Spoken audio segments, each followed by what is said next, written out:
Sakit. Sekarang sudah sehat. Oke, baiklah. Semoga kita semua selalu diberi kesehatan oleh Allah dan selalu dilindungi oleh Allah Subhanahu wa Ta'ala. Kita doakan juga ya, semoga putra cepat sembuh. Amin. Oke, hari ini kita akan melakukan kegiatan layanan klasikal.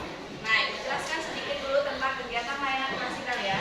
Jadi, kegiatan layanan klasikal dalam bimbingan konseling itu adalah sebuah layanan dasar yang diberikan oleh guru BK atau konselor, yaitu ibu, kepada sekelompok siswa dalam kelas ataupun dalam lingkungan sekolah yang bertujuan untuk membantu pengembangan diri siswa, membantu pemecahan masalah siswa, membantu pemeliharaan diri siswa agar siswa menjadi pribadi yang lebih baik lagi. Nah, membantu pengembangannya ini dalam bidang pribadi, dalam bidang belajarnya, bidang karirnya, dan bidang sosial untuk menjadi lebih optimal. Oke. Nah, karena Ibu sudah menjelaskan sedikit tentang layanan klasikal, jadi layanan klasikal yang akan kita jalani hari ini itu akan berlangsung kurang lebih selama 45 menit. Jadi selama 45 menit ke depan, Ibu minta kita saling bekerja sama dan mari kita lakukan yang terbaik. Oke. Nah, untuk mengawali kegiatan layanan kita hari ini, kita sedikit dulu yuk, biar lebih semangat lagi, biar lebih fokus lagi. Oke? Nah, sekarang kan Ibu sudah bagian kalian kelompok ya, ada 5 kelompok. Masing-masing kelompok, Ibu minta siapkan 1 pena di atas meja, taruh di tengah-tengah meja, 1 aja, 1 pena taruh di tengah meja. Oke, udah berdiri yuk, berdiri. Berdiri. Oke, perhatikan aba-abanya. Oke, dengarkan instruksi Ibu ya. Sudah ada 1 pena di atas meja?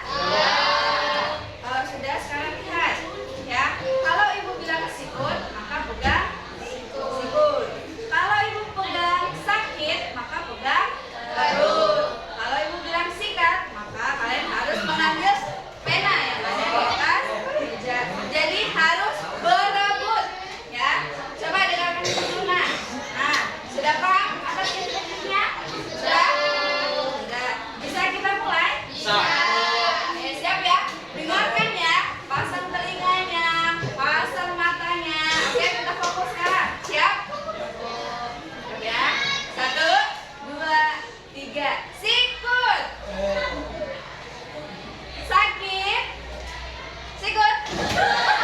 Sikut, nak. Nah, berarti ini kurang fokus ini. Sikut, nak. Sikut. Kita lakukan sekali lagi ya. Sekali lagi. Sakit. Sakit. Sikut. Sikut. Sakit. Belum. Sakit. Sikut. Sikat.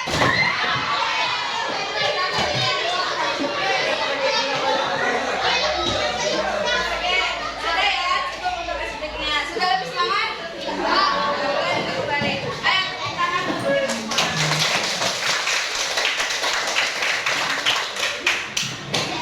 Oke, selanjutnya kita memasuki ke materi. Kita masuk ke dalam inti layanan. Nah, di sini sudah Ibu siapkan tentang pengendalian diri. Ya, pengendalian diri. Oke, sebelum Ibu lebih lanjut lagi, Ibu mau tanya dulu nih ke kalian. Kalian pernah tidak sih merasa marah? Kemudian kalian itu melakukan tindakan yang di luar kendali. Pernah tidak? Contohnya seperti apa?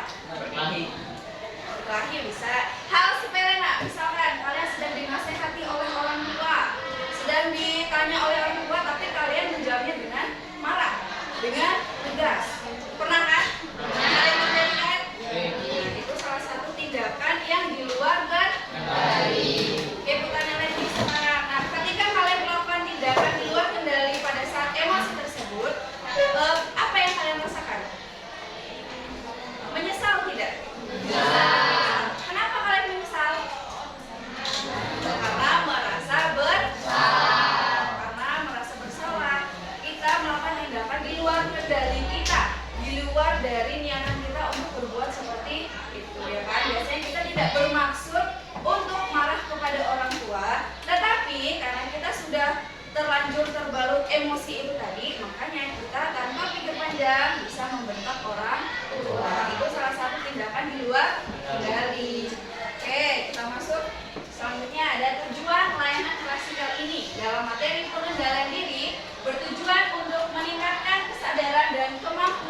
siswa dalam mengendalikan emosi, perilaku, dan tindakan sehingga dapat menghadapi berbagai tekanan dan tantangan dalam kehidupan sehari-hari dengan sikap yang lebih positif, bijaksana, dan bertanggung jawab. Jadi tujuan layanan ini adalah bertujuan untuk meningkatkan kemandirian siswa, untuk meningkatkan dalam bidang pengembangan diri siswa dalam hal pengendalian diri. Supaya apa? Supaya siswa bisa menjadi lebih baik lagi, menjadi pribadi yang lebih positif lagi dalam bersikap dan bijaksana dalam mengambil keputusan. Selanjutnya ada pengendalian diri. Pengendalian diri atau yang bisa juga disebut dengan self control dapat mulai diartikan sebagai aktivitas pengendalian tingkah laku. Pengendalian diri diartikan sebagai suatu kegiatan yang dilakukan oleh individu untuk mengendalikan perilaku mereka. Jadi kata kuncinya apa pengendalian diri itu? Pengendalian tingkah laku. Pengendalian tingkah laku dalam segi emosinya, pikirannya, kemudian tindakannya. Nah, di dalam pengendalian diri itu ada beberapa aspek. Di sini ada aspek-aspek pengendalian diri. Yang pertama, ada kontrol perilaku atau behavior control. Artinya adalah sebagai kemampuan seseorang untuk mengendalikan diri terhadap kondisi yang kurang menyenangkan. Yang kedua, ada kontrol kognitif, yaitu kemampuan untuk mengatur pikiran, emosi, dan perilaku seseorang secara sadar untuk mencapai tujuan yang diinginkan. Dan yang terakhir ada mengontrol keputusan, yaitu keahlian setiap orang untuk memilih hasil maupun tindakan berlandaskan hal yang dipercayai maupun disetujui. Jadi, ketiga aspek pengendalian diri ini sangat berkaitan dan sangat penting. Kenapa? Karena kalau kita sudah menggunakan kontrol kognitif, yaitu kan mengatur pikiran nih, mengatur emosi. Kalau kita sudah menggunakan kontrol kognitif, berarti akan berpengaruh pada kontrol perilaku. Begitu juga dengan mengontrol keputusan. Nah, kalau kita sudah mengontrol perilaku kita untuk bersikap positif, maka tindakan kita pun akan positif juga. Selanjutnya ada manfaat pengendalian diri. Yang pertama, tidak mengganggu kenyamanan orang lain, tidak melakukan hal dan perbuatan menyimpang, serta dapat menolak keinginan buruk yang ada dalam diri, dan jauh dari perbuatan-perbuatan jahat dan kotor yang bisa merugikan kita. Dan yang terakhir adalah dapat menambah keimanan kita kepada Tuhan yang Maha Esa. Nah, bisa kalian lihat di sini, nak? Manfaatnya itu sangat baik atau tidak? Sangat positif untuk kebaikan kita. Nah, kita masuk ke strategi pengendalian diri. Tentang pengendalian diri ini sudah pasti itu berpengaruh kepada emosi kita, kepada tindakan kita dan pikiran kita. Jadi bagaimana cara diri kita untuk mengendalikan diri? Nah, kita masuk ke strategi pengendalian diri. Yang pertama ada strategi kognitif, yaitu mengendalikan pikiran. Langkah pertama adalah berpikir sebelum bertindak. Kalian sering tidak mikir dulu sebelum kalian ambil tindakan?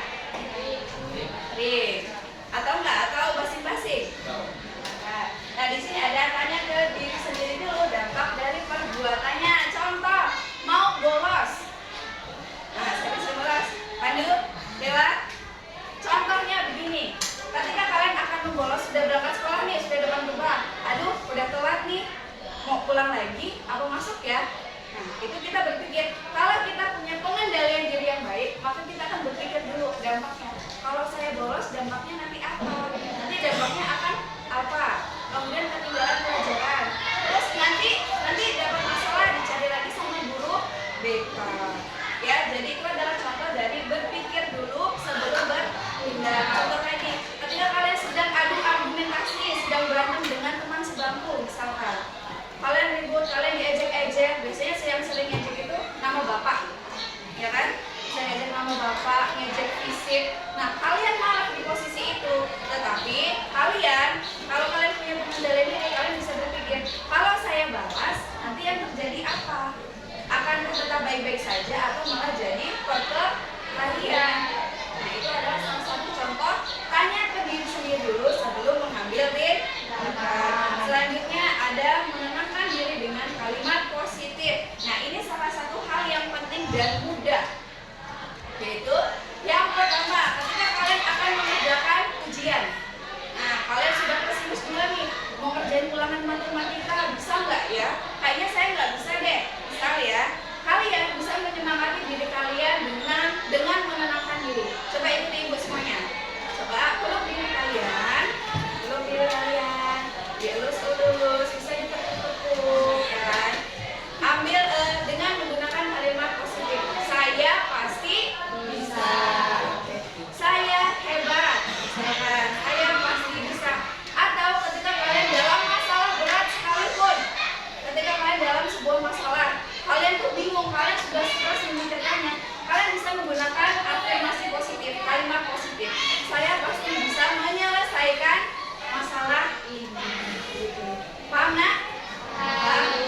Baik, selanjutnya ada mengekspresikan perasaan secara sehat.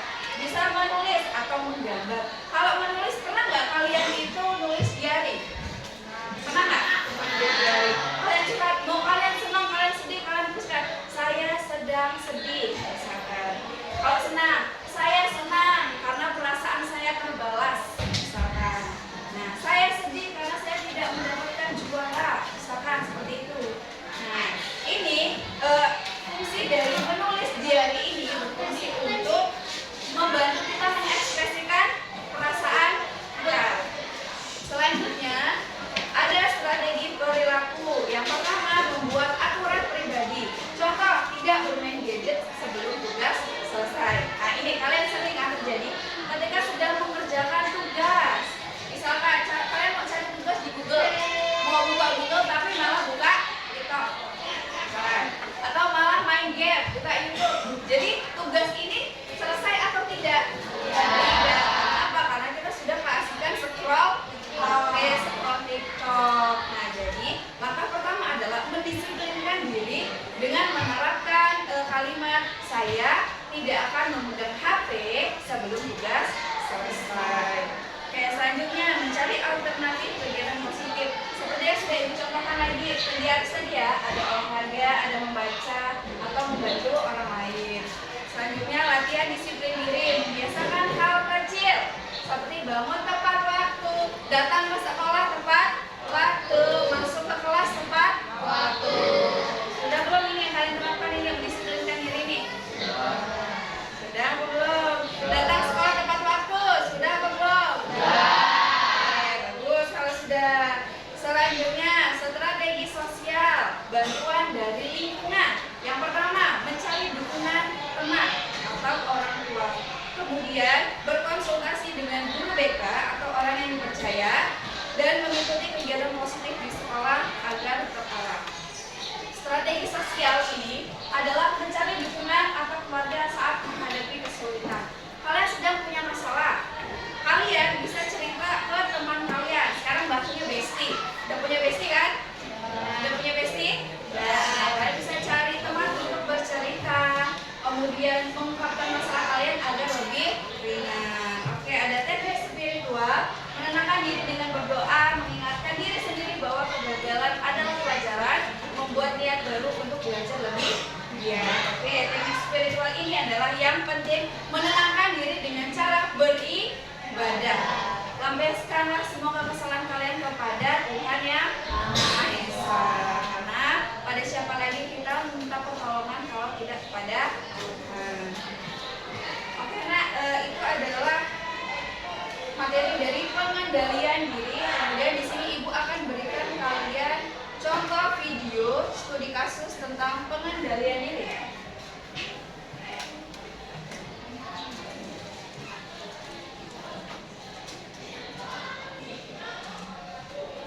Pengendalian diri atau self-control cerita oleh Andrew Frankel. Pengendalian diri artinya menjaga supaya emosi kamu tetap terkendali. Ini artinya menyeimbangkan antara apa yang kamu mau dan apa yang kamu perlu.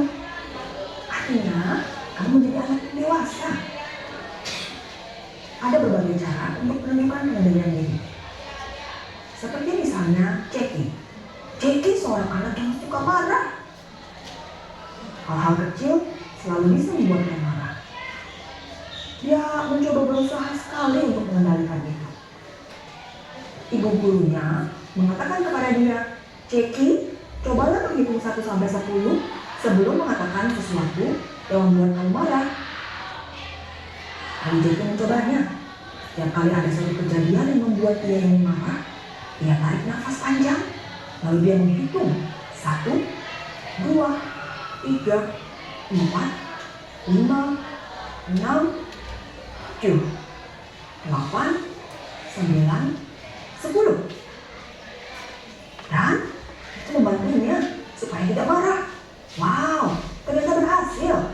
Jackie belajar mengendalikan diri.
kasusnya, diskusikanlah dengan teman kelompok. Oke, silakan.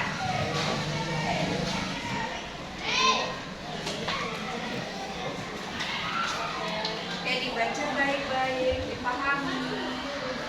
Nak, tasnya, nak. Tasnya.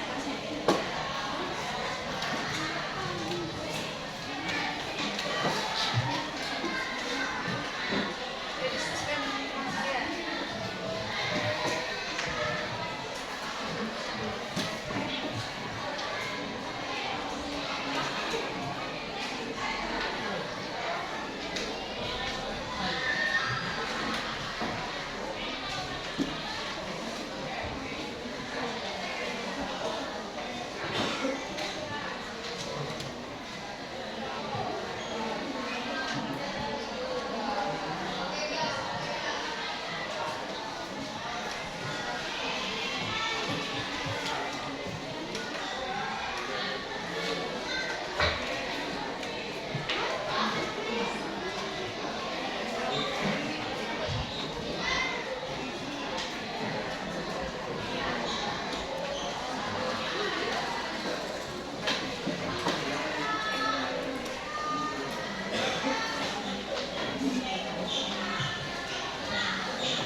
kasus milik kelompok 1. Kalian lihat sudah? Nah, kalian baca pelan-pelan, nanti siapkan pertanyaannya. Oke, silakan. Yang pertama.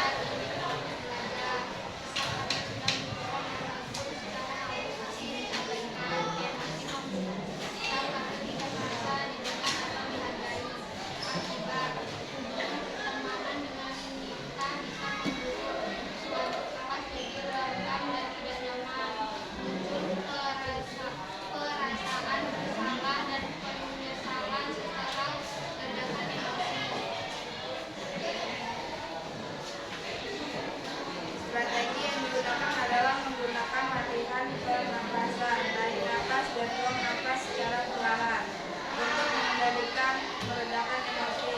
Dan kita bisa menggunakan strategi jeda emosi, yaitu menghindari yang menjadi pemicu emosi untuk menekan diri.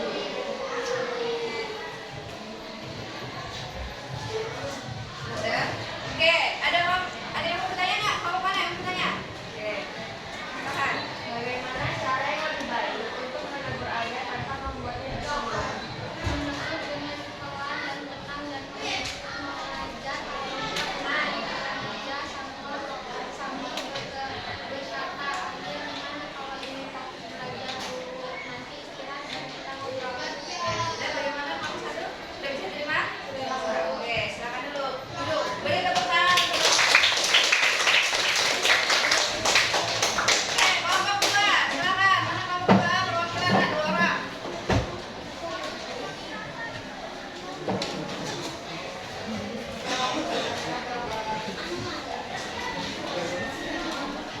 Nah, kalau gitu yang lainnya buka studi kasus di kelompok 2. Coba buka yang kelompok 2 studi kasusnya.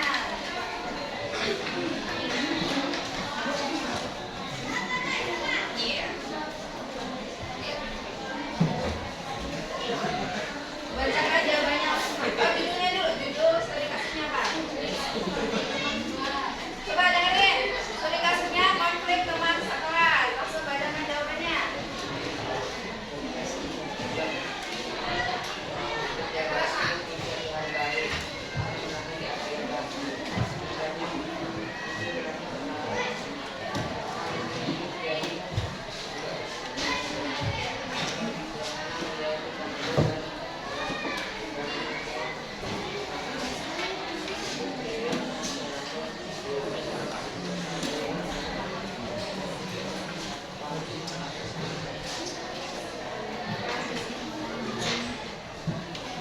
Menahan diri sebelum berarti bisa mengambil nafas dalam dan memberikan menenangkan diri sebelum mengungkapkan perasaannya.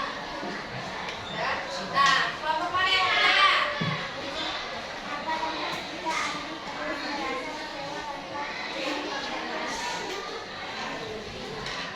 Mungkin tidak tahu apa yang sedang dirasakan sehingga tidak ada kesempatan untuk memperbaiki kesalahannya.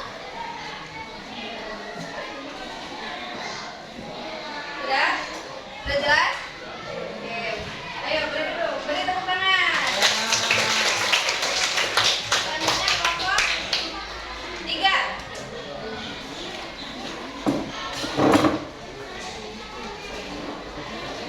Yang lainnya buka studi kasus kelompok 3. Oke, keras ya. Judulnya dulu, judul studi kasus apa? Studi kasus konflik teman sekelas. Andi adalah seorang siswa kelas 10 yang dikenal sebagai Jawabannya dulu.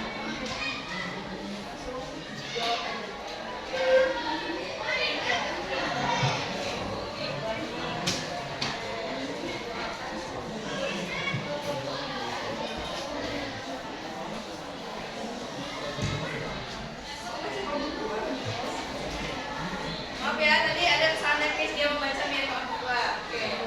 studi kasus melanggar aturan karena emosi. Siska adalah seorang siswa kelas 12 yang dikenal memiliki prestasi akademik yang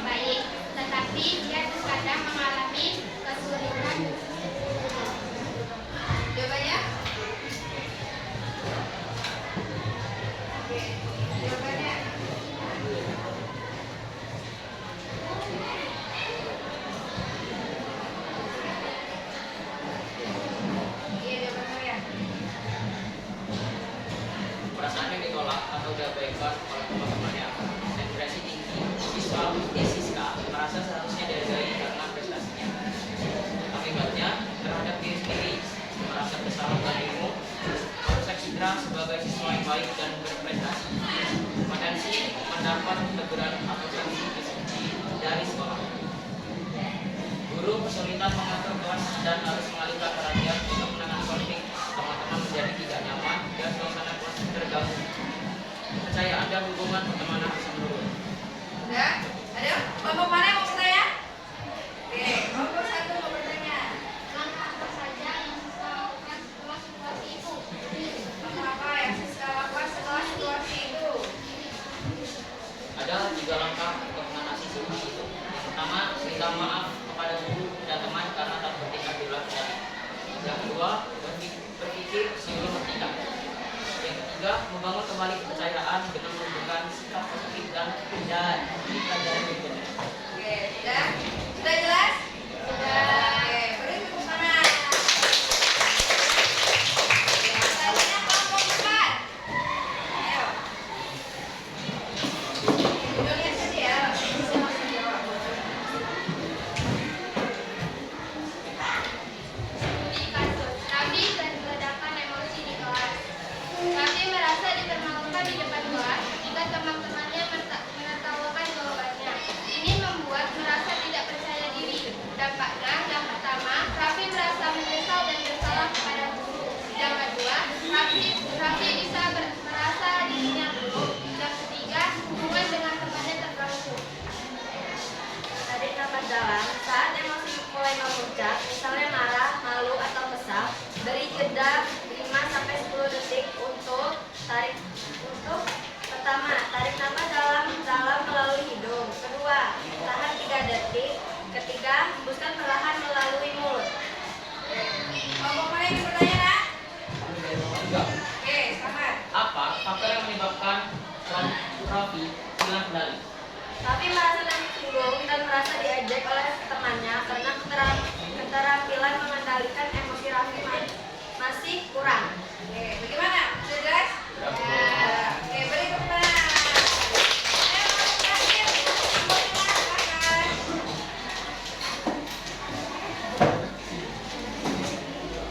Ayo. Bacakan judul dan langsung jawabannya, Nak. Yang lainnya simak simak studi kasus milik kelompok 5.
Oke, nah kelompok mana yang bertanya, Nak?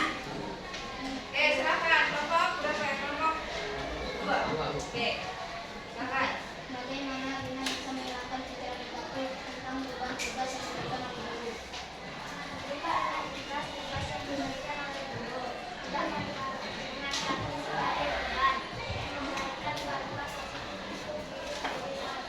saya pasti bisa menyelesaikan tugas ini. Oke, ya, beri tepuk tangan.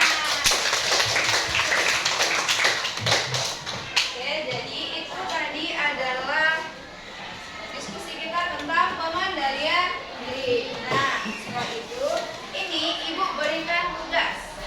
Ibu berikan tugas kepada kalian. Ini kalian jawab dengan cukup checklist saja. Kemudian nanti langsung dikumpulkan. Ibu bagikan per orang ya. Ya, jangan lupa tulis nama dan kelasnya.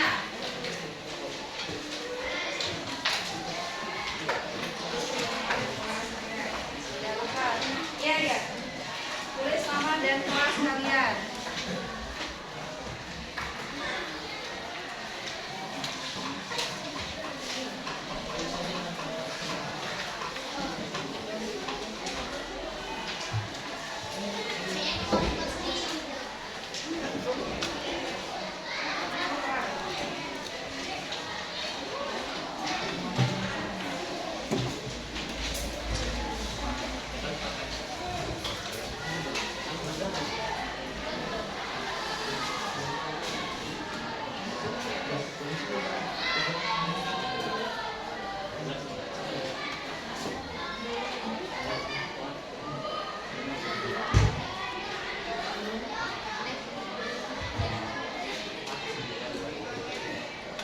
Sudah ya nak? Oke. Ibu ini berikan kesimpulan dulu tentang pengendalian dirinya ya. Jadi pengendalian diri tadi kesimpulannya adalah bagaimana cara kita untuk mengendalikan tingkah laku, mengendalikan emosi kita, dan mengendalikan pikiran kita untuk kita menjadi pribadi yang lebih baik lagi, lebih positif lagi. Oke. Sudah? Sudah dicek semuanya? Sudah. Kalau sudah, dikumpulkan lagi. Nih, kumpulkan lagi. Ini aja berkelompok jadi satu. Kumpulkan lagi.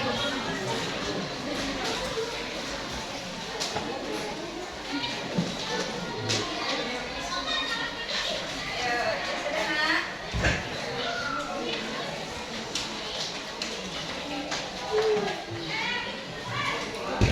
Ya, ini sudah.